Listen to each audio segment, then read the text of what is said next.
मनीष रंजन को जमानत दे दी जाए, उन्हें कस्टडी में रखने की आवश्यकता है या नहीं है, जमानत दी जाए या नहीं दी जाए। तो सीबीआई के आईओ जो कि श्रीवास्तव जी हैं, उन्होंने कहा कि मनीष रंजन को कस्टडी में रखने का कोई औचित्य नहीं है और जमानत अगर दे दी जाती है तो उन्हें कोई आपत्ति नहीं है। बच्ची है और उसके साथ कुछ सेक्सुअल असॉल्ट होता है तो कानूनन उसमें पॉक्सो की धाराएं लगेंगी। वो कानून से ऊपर नहीं, वो संविधान से ऊपर नहीं। उन्होंने अदालत में आज काफ़ी अनएक्सपेक्टेड तरीके से ये सारी बातें कही। इंसाफ की लड़ाई हम लोग अपने अंतिम सांसों तक लड़ेंगे। अदालत पर भरोसा है हम लोगों को। नहीं चाहिए, होते हुए दिखना भी चाहिए। नमस्कार, न्यूज़ फॉर नेशन देख रहे हैं आप, मैं हूं अनिल। राजधानी पटना का चर्चित मामला नीट की तैयारी करने वाली छात्रा का संदेहास्पद मौत मामला में एक बार फिर से इसके आरोपित मनीष रंजन को आज पटना सिविल कोर्ट पेशी के लिए लाया गया था।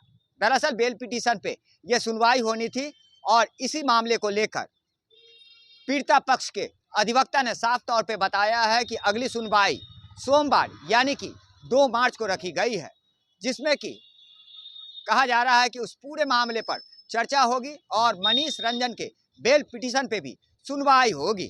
ऐसे में पीड़िता पक्ष के अधिवक्ता एसके पांडे ने साफ तौर पे बताया है कि आज जो दलीलें यहाँ पे पेश की गई, मनीष रंजन जो कि इस पूरे मामले के आरोपित बताए जा रहे हैं, उनके बेल पिटीशन पर आज काफ़ी लंबी बहस की गई है।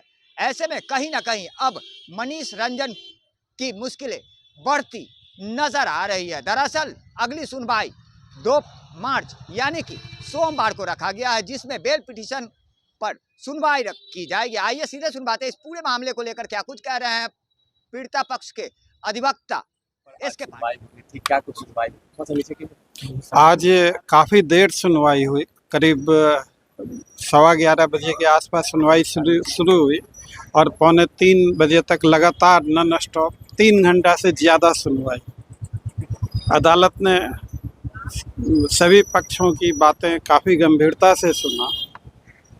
इस सुनवाई के दौरान सीबीआई के जो आईओ हैं, जब उनसे पूछा गया कि मनीष रंजन को जमानत दे दी जाए, उन्हें कस्टडी में रखने की आवश्यकता है या नहीं है, जमानत दी जाए या नहीं दी जाए, तो सीबीआई के आईओ जो कि श्रीवास्तव जी हैं, उन्होंने कहा कि मनीष रंजन को कस्टडी में रखने का कोई औचित्य नहीं है और जमानत अगर दे दी जाती है तो उन्हें कोई आपत्ति नहीं है।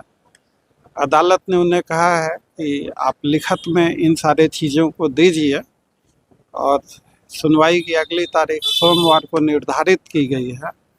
इस केस में सीबीआई जांच के नाम पर लीपापोती कर रही है।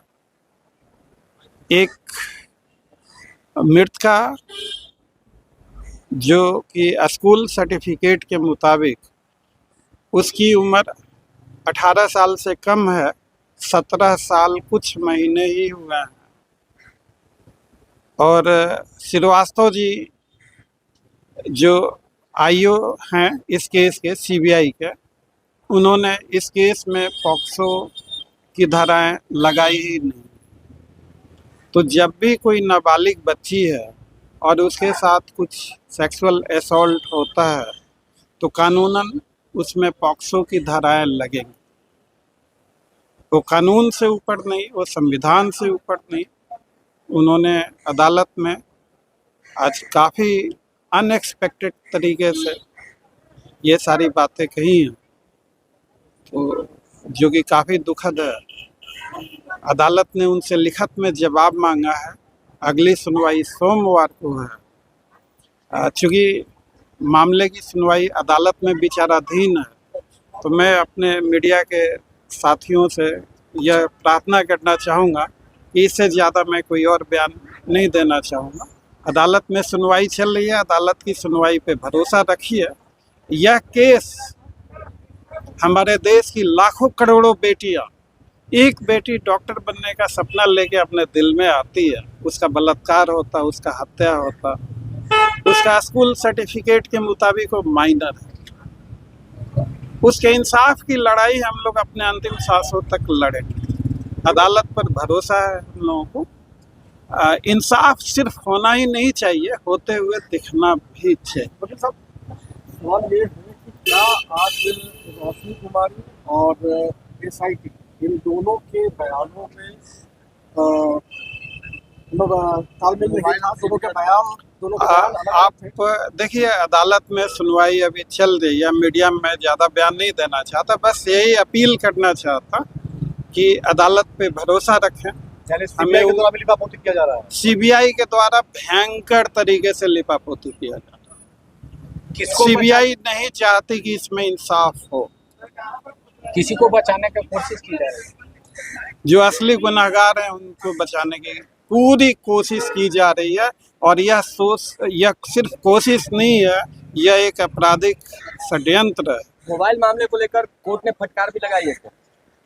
बहुत 3 घंटे की सुनवाई के दौरान बहुत कुछ हुआ और मैं इसका खुलासा मीडिया के समक्ष, अदालत की सुनवाई है, अदालत की एक प्रक्रिया होती है। मैं बस आपसे अपील करना चाहूँगा कि अदालत पर भरोसा रखें। देश की बेटियों से भी अपील करना चाहूँगा कि आप अदालत पे भरोसा रखें। इस देश का कानून जिंदा है। परिचय मनीष रंजन के बारे में क्या बात? छोड़ने के सवाल पर कोर्ट ने प्रश्न उठाया, क्या हुआ कि हिरासत में रखा गया, किसी को जरूरत नहीं। हाँ, देखिए, जो मैं बयान दे चुका उसे ज़्यादा नहीं कहना चाहूँगा, क्योंकि मामला अदालत में विचाराधीन है। मैं नहीं चाहता कि इस मामले का कोई मीडिया ट्रायल हो। अदालत को अपना काम करने दीजिए। और देश की बेटियों से भी कहना चाहता, अपील करना चाहता, उन्हें यह विश्वास दिलाना चाहता कि मैं अपने अंतिम सांसों तक इस मुकदमे को लड़ूंगा, इंसाफ के लिए हर मुमकिन कोशिश करूंगा। आप सभी लोग अदालत पे भरोसा रखें। S K Pandey, advocate for victim. तो जाहिर सी बात है, राजधानी पटना का चर्चित मामला चित्रगुप्त नगर थाना क्षेत्र के शंभू गर्ल्स हॉस्टल में हुए संदेहास्पद नीट की तैयारी करने वाली छात्रा का मौत का मामला गहराता नजर आ रहा है। दरअसल देखा जाए तो इस मामले में कहीं ना कहीं चित्रगुप्त नगर थाना प्रभारी सहित कदम कुआं के एक एसआई को भी पटना पुलिस की कार्रवाई झेलनी पड़ी और उन्हें निलंबित कर दिया गया। वहीं इस पूरे मामले को एसआईटी की जांच का जिम्मा सौंपा गया था, जिसके बाद एसआईटी पर उंगलियां उठने लगी और इसके बाद सरकार की अनुशंसा के बाद इस पूरे मामले को सीबीआई ने टेक ओवर किया था। 12 फरवरी से सीबीआई की जांच शुरू हुई। अगर बात करें हम तो जहानाबाद से पटना तक शंभू गर्ल्स हॉस्टल के हर कमरे की तलाशी ली गई है। वहीं तीसरे माले जहां पे नीट की तैयारी करने वाली छात्रा का जो कमरा था उसे भी खंगाला गया, कई सबूत भी इकट्ठा किए गए हैं। और वहीं देखा जाए तो इस मामले के आरोपित मनीष रंजन को भी गिरफ्तार कर जेल भेजा गया था। फिलहाल इस मामले में पटना सिविल कोर्ट आज, यानी कि बात करें हम तो 28 फरवरी को पटना सिविल कोर्ट उन्हें पेशी के लिए लाया गया था। दरअसल बेल पिटीशन पे ये सुनवाई होनी थी, जो कि अब आगे टाल दी गई है और 2 मार्च यानी कि सोमवार को इस पूरे मामले पर एक बार फिर पुनः सुनवाई होगी। लगातार हमारी छोटी बड़ी खबरों से अपडेट रहने के लिए देखते रहें न्यूज़।